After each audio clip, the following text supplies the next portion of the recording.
Hi, my name is Steve Tarpey, and I'm here to do a video book review of the Charlton story.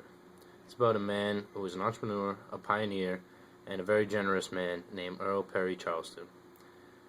He was born in Connecticut in 1863, and as a child, he never wanted to follow in his father's footsteps of being a blacksmith, but he aspired to be a merchant, and a very successful one at that.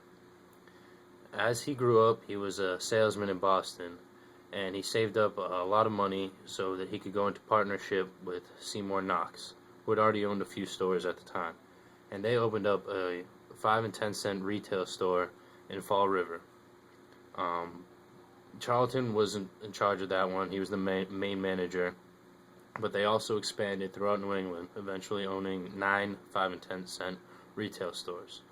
After a while, they decided it would be best for them to separate and go their individual ways.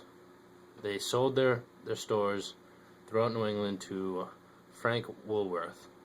He had already owned many retail stores, and he allowed them to maintain partnership and have a small effect on the stores. As they moved on, Charlton spread through Canada and west of the Rocky Mountains. He opened up many stores starting from the ground up, and they were very successful. He eventually owned 53 retail stores.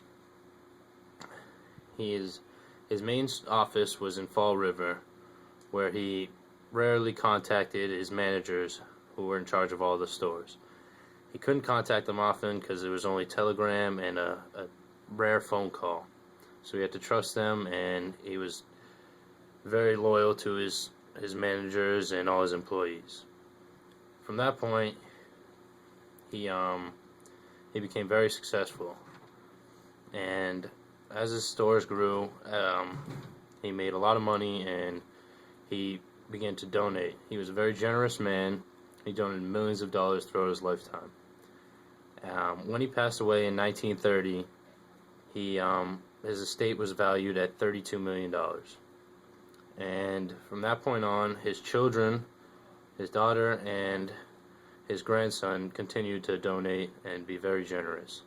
His grandson donated $3 million to the University of Massachusetts Dartmouth. And that's why here today, the University of Massachusetts Dartmouth Business Program is known as the Charlton's College of Business. And that is my report on the Charlton story.